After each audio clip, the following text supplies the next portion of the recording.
Thumbelina by Hans Christian Andersen.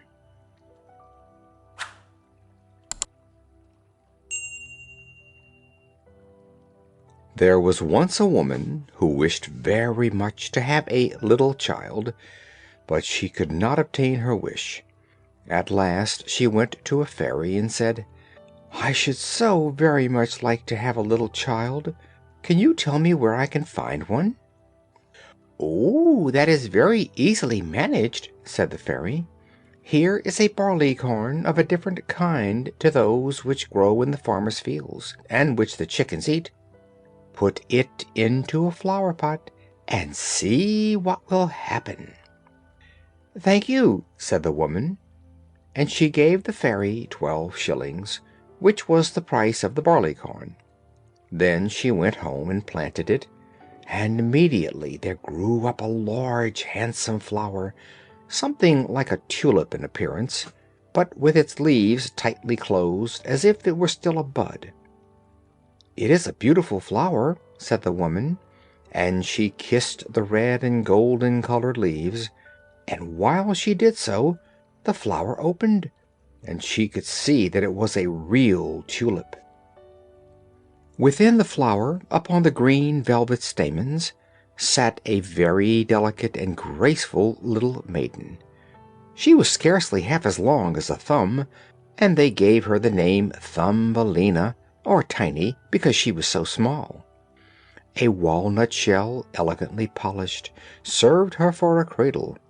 Her bed was formed of blue violet leaves, with a rose leaf for a counterpane. Here she slept at night, but during the day she amused herself on a table where the woman had placed a plateful of water. Round this plate were wreaths of flowers with their stems in the water, and upon it floated a large tulip leaf, which served Tiny for a boat. Here the little maiden sat and rowed herself from side to side, with 2 oars made of white horsehair. It really was a very pretty sight. Tiny could also sing so softly and sweetly that nothing like her singing had ever before been heard. One night, while she lay in her pretty bed, a large, ugly, wet toad crept through a broken pane of glass in the window, and leaped right upon the table where Tiny lay sleeping under her rose-leaf quilt. "What a pretty little wife this would make for my son," said the toad, and she took up the walnut shell in which little Tiny lay asleep, and jumped through the window with it into the garden. In the swampy margin of a broad stream in the garden lived the toad with her son. He was uglier even than his mother, and when he saw the pretty little maiden in her elegant bed, he could only cry, "Rock, rock, rock." "Don't speak so loud, or she will wake," said the toad, "and then she might run away, for she is as light as swan's down. We will place her on one of the water-lily leaves out in the stream. It will be like an island to her, she is so light and small, and then she cannot escape. And while she is away we will make haste and prepare the stateroom under the marsh, in which you are to live when you are married." Far out in the stream grew a number of water-lilies, with broad green leaves, which seemed to float on the top of the water. The largest of these leaves appeared farther out than the rest, and the old toad swam out to it with the walnut shell in which little Tiny lay still asleep. The tiny little creature woke very early in the morning, and began to cry bitterly when she found where she was, for she could see nothing but water on every side of the large green leaf, and no way of reaching the land. Meanwhile the old toad was very busy under the marsh, decking her room with rushes and wild yellow flowers, to make it look pretty for her new daughter-in-law. Then she swam out with her ugly son to the leaf on which she had placed poor little Tiny. She wanted to fetch the pretty bed, that she might put it in the bridal chamber to be ready for her. The old toad bowed low to her in the water, and said, "Here is my son. He will be your husband, and you will live happily in the marsh by the stream."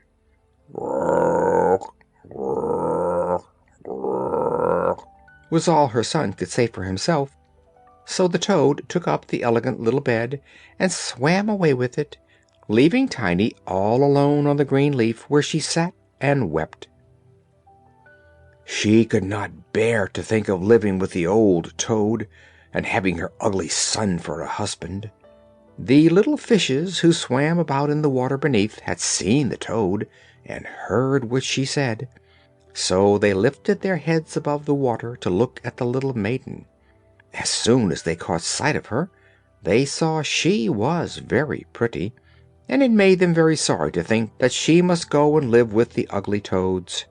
"Oh, it must never be!"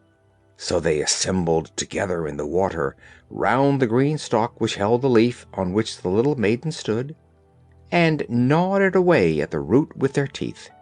Then the leaf floated down the stream, carrying Tiny far away out of reach of land. Tiny sailed past many towns, and the little birds in the bushes saw her and sang, "What a lovely little creature!" So the leaf swam away with her farther and farther, till it brought her to other lands. A graceful little white butterfly constantly fluttered around her, and at last alighted on the leaf. Tiny pleased him, and she was glad of it, for now the toad could not possibly reach her, and the country through which she now sailed was beautiful, and the sun shone upon the water till it glittered like liquid gold. She took off her girdle and tied one end of it round the butterfly, and the other end of the ribbon she fastened to the leaf, which now glided on much faster than ever, taking little Tiny with it as she stood. Presently a large cockchafer flew by. The moment he caught sight of her, he seized her round her delicate waist with his claws, and flew with her into a tree. The green leaf floated away on the brook, and the butterfly flew with it, for he was fastened to it, and could not get away. Oh, how frightened the little Tiny felt when the cockchafer flew with her to the tree! But especially was she sorry for the beautiful white butterfly, which she had fastened to the leaf, for if he could not free himself, he would die of hunger. But the cockchafer did not trouble himself at all about the matter. He seated himself by her side on a large green leaf, gave her some honey from the flowers to eat, and told her she was very pretty, though not in the least like a cockchafer. After a time, all the cockchafers turned up their feelers and said, "She has only 2 legs. How ugly that looks!" "She has no feelers," said another. "Her waist is quite slim. Pooh! She is like a human being." "Oh, she is ugly," said all the lady cockchafers, although Tiny was very pretty. Then the cockchafer who had run away with her believed all the others when they said she was ugly, and would have nothing more to say to her, and told her she might go where she liked. Then he flew down with her from the tree, and placed her on a daisy, and she wept at the thought that she was so ugly that even the cockchafers would have nothing to say to her, and all the while she was really the loveliest creature that one could imagine, and as tender and delicate as a beautiful rose leaf. During the whole summer, poor little Tiny lived quite alone in the wide forest. She wove herself a bed with blades of grass, and hung it up under a broad leaf to protect herself from the rain. She sucked the honey from the flowers for food, and drank the dew from their leaves every morning. So passed away the summer and the autumn, and then came winter, the long, cold winter. All the birds who had sung to her so sweetly were flown away, and the trees and the flowers had withered. The large clover leaf under the shelter of which she had lived was now rolled together and shriveled up. Nothing remained but a yellow, withered stalk. She felt dreadfully cold, for her clothes were torn, and she was herself so frail and delicate that poor little Tiny was nearly frozen to death. It began to snow, too, and the snowflakes, as they fell upon her, were like a whole shovelful falling upon one of us, for we are tall, but she was only an inch high. Then she wrapped herself up in a dry leaf, but it cracked in the middle and could not keep her warm, and she shivered with cold. Near the wood in which she had been living lay a cornfield, but the corn had been cut a long time. Nothing remained but the bare, dry stubble standing up out of the frozen ground. It was to her like struggling through a large wood. Oh, how she shivered with the cold! She came at last to the door of a field mouse, who had a little den under the corn stubble. There dwelt the field mouse in warmth and comfort, with the whole room full of corn, a kitchen, and a beautiful dining room. Poor little Tiny stood before the door just like a little beggar girl, and begged for a small piece of barleycorn, for she had been without a morsel to eat for 2 days. "You poor little creature," said the field mouse, who was really a good old field mouse, "come into my warm room and dine with me." She was very pleased with Tiny, so she said, "You are quite welcome to stay with me all the winter if you like, but you must keep my rooms clean and neat and tell me stories, for I shall like to hear them very much." And Tiny did all the field mouse asked her, and found herself very comfortable. "We shall have a visitor soon," said the field mouse one day. "My neighbor pays me a visit once a week. He is better off than I am. He has large rooms, and wears a beautiful black velvet coat. If you could only have him for a husband, you would be well provided for indeed. But he is blind, so you must tell him some of your prettiest stories." But Tiny did not feel at all interested about this neighbor, for he was a mole. However, he came and paid his visit dressed in his black velvet coat. "He is very rich and learned, and his house is 20 times larger than mine," said the field mouse. He was rich and learned, no doubt, but he always spoke slightingly of the sun and the pretty flowers, because he had never seen them. Tiny was obliged to sing to him, "Lady bird, fly away home," and many other pretty songs, and the mole fell in love with her because she had such a sweet voice, but he said nothing yet, for he was very cautious. A short time before, the mole had dug a long passage under the earth, which led from the dwelling of the field mouse to his own, and here she had permission to walk with Tiny whenever she liked. But he warned them not to be alarmed at the sight of a dead bird which lay in the passage. It was a perfect bird, with a beak and feathers, and could not have been dead long, and was lying just where the mole had made his passage. The mole took a piece of phosphorescent wood in his mouth, and it glittered like fire in the dark. Then he went before them to light them through the long, dark passage. When they came to the spot where lay the dead bird, the mole pushed his broad nose through the ceiling, the earth gave way, so that there was a large hole, and the daylight shone into the passage.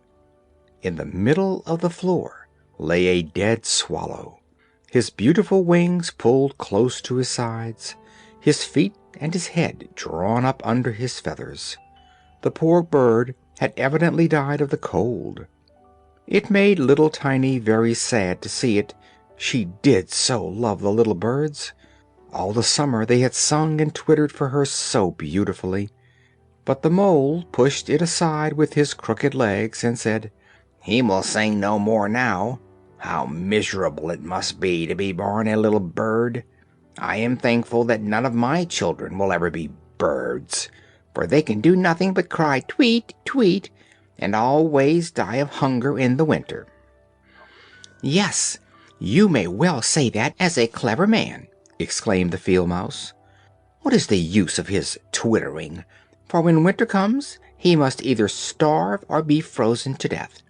Still, birds are very high bred." Tiny said nothing, but when the two others had turned their backs on the bird, she stooped down and stroked aside the soft feathers which covered the head, and kissed the closed eyelids. "Perhaps this was the one who sang to me so sweetly in the summer," she said. "And how much pleasure it gave me, you dear pretty bird." The mole now stopped up the hole through which the daylight shone, and then accompanied the lady home. But during the night Tiny could not sleep, so she got out of bed and wove a large, beautiful carpet of hay. Then she carried it to the dead bird and spread it over him, with some down from the feathers which she had found in the field mouse's room. It was as soft as wool, and she spread some of it on either side of the bird, so that he might lie warmly in the cold earth. "Farewell, you pretty little bird," said she. "Farewell. Thank you for your delightful singing during the summer, when all the trees were green and the warm sun shone upon us." Then she laid her head on the bird's breast, but she was alarmed immediately, for it seemed as if something inside the bird went thump, thump. It was the bird's heart. He was not really dead, only benumbed with the cold, and the warmth had restored him to life. In autumn all the swallows fly away into warm countries, but if one happens to linger, the cold seizes it.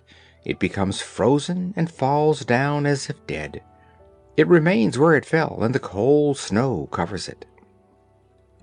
Tiny trembled very much. She was quite frightened, for the bird was large, a great deal larger than herself.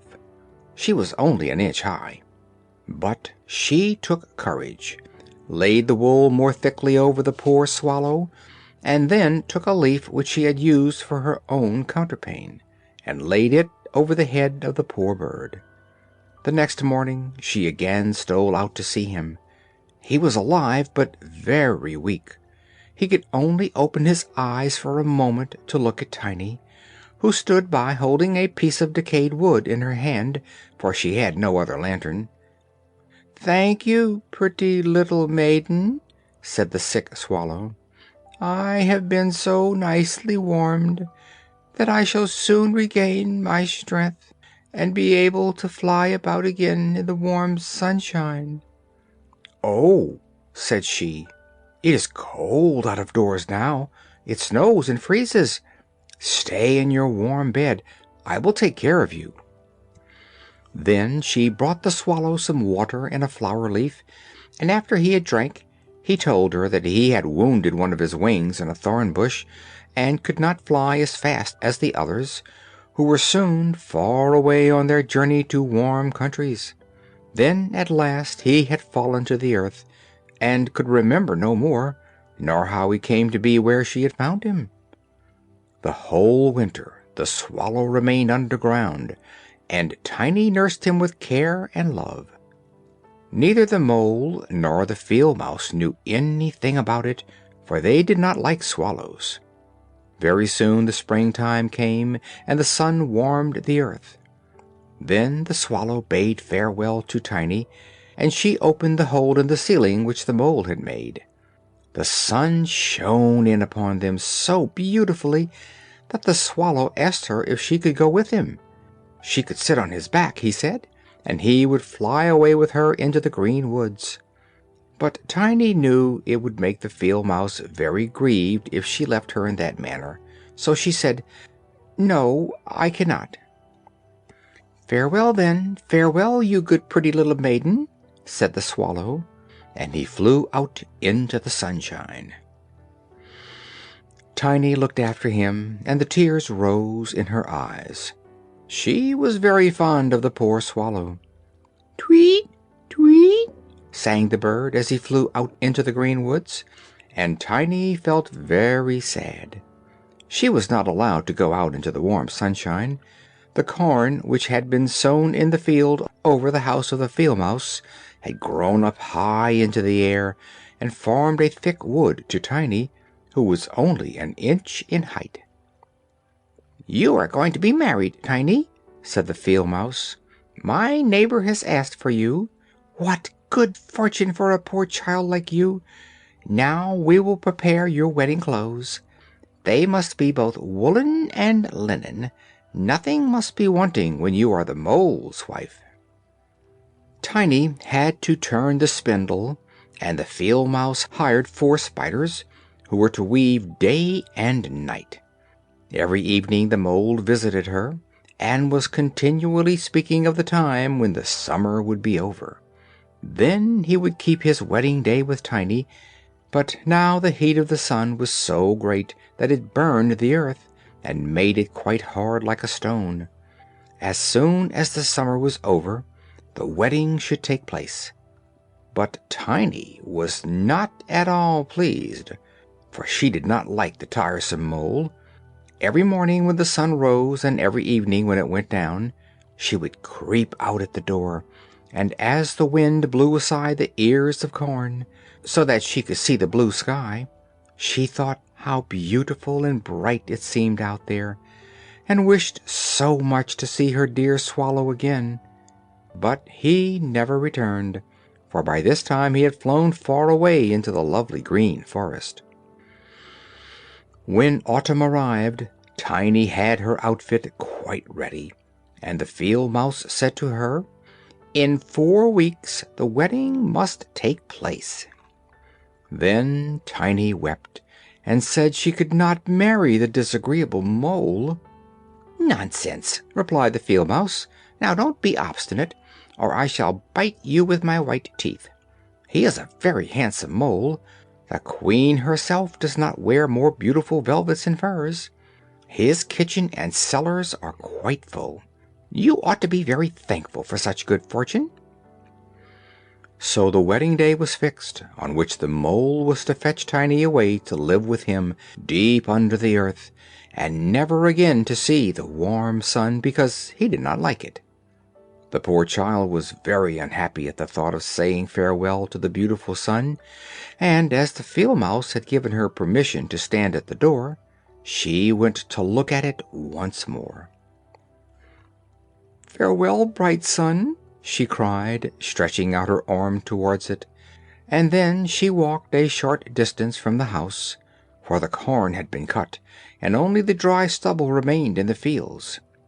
"Farewell, farewell," she repeated, twining her arm round a little red flower that grew just by her side. "Greet the little swallow from me if you should see him again." "Tweet, tweet," sounded over her head suddenly. She looked up, and there was the swallow himself, flying close by.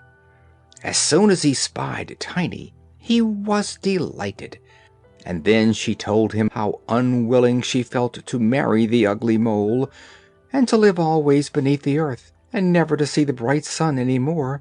And as she told him, she wept. "Cold winter is coming," said the swallow, "and I am going to fly away into the warmer countries. Will you go with me? You can sit on my back and fasten yourself on with your sash. Then we can fly away from the ugly mole and his gloomy rooms, far away over the mountains, into warmer countries where the sun shines more brightly than here, where it is always summer, and the flowers bloom in greater beauty. Fly now with me, dear little Tiny. You saved my life when I lay frozen in that dark passage." "Yes, I will go with you," said Tiny, and she seated herself on the bird's back, with her feet on his outstretched wings, and tied her girdle to one of his strongest feathers. Then the swallow rose in the air and flew over forest and over sea, high over the highest mountains, covered with eternal snow. Tiny would have been frozen in the cold air, but she crept under the bird's warm feathers, keeping her little head uncovered, so that she might admire the beautiful lands over which they passed. At length they reached the warm countries where the sun shines brightly, and the sky seems so much higher above the earth. Here, on the hedges and by the wayside, grew purple, green, and white grapes. Lemons and oranges hung from trees in the woods, and the air was fragrant with myrtles and orange blossoms. Beautiful children ran along the country lanes, playing with large, gay butterflies, and as the swallow flew farther and farther, every place appeared still more lovely. At last they came to a blue lake, and by the side of it, shaded by trees of the deepest green, stood a palace of dazzling white marble, built in the olden times. Vines clustered round its lofty pillars, and at the top were many swallows' nests, and one of these was the home of the swallow who carried Tiny. "This is my house," said the swallow, "but it would not do for you to live there. You would not be comfortable. You must choose for yourself one of those lovely flowers, and I will put you down upon it, and then you shall have everything that you can wish to make you happy." "That would be delightful," she said, and clapped her little hands for joy. A large marble pillar lay on the ground, which, in falling, had been broken into 3 pieces. Between these pieces grew the most beautiful large white flowers, so the swallow flew down with Tiny and placed her on one of the broad leaves. But how surprised she was to see in the middle of the flower a tiny little man, as white and transparent as if he had been made of crystal. He had a gold crown on his head, and delicate wings at his shoulders, and was not much larger than Tiny herself. He was the angel of the flower, for a tiny man and a tiny woman dwell in every flower, and this was the king of them all. "Oh, how beautiful he is!" whispered Tiny to the swallow. The little prince was at first quite frightened at the bird, who was like a giant compared to such a delicate little creature as himself. But when he saw Tiny, he was delighted, and thought her the prettiest little maiden he had ever seen. He took the gold crown from his head and placed it on hers, and asked her name, and if she would be his wife and queen over all the flowers. This certainly was a different sort of husband to the son of a toad or the mole with my black velvet and fur. So she said yes to the handsome prince. Then all the flowers opened, and out of each came a little lady or a tiny lord, all so pretty it was quite a pleasure to look at them. Each of them brought Tiny a present, but the best gift was a pair of beautiful wings which had belonged to a large white fly, and they fastened them to Tiny's shoulders, so that she might fly from flower to flower. Then there was much rejoicing, and the little swallow who sat above them in his nest was asked to sing a wedding song, which he did as well as he could. But in his heart he felt sad, for he was very fond of Tiny, and would have liked never to part from her again. "You must not be called Tiny any more," said the spirit of the flowers to her.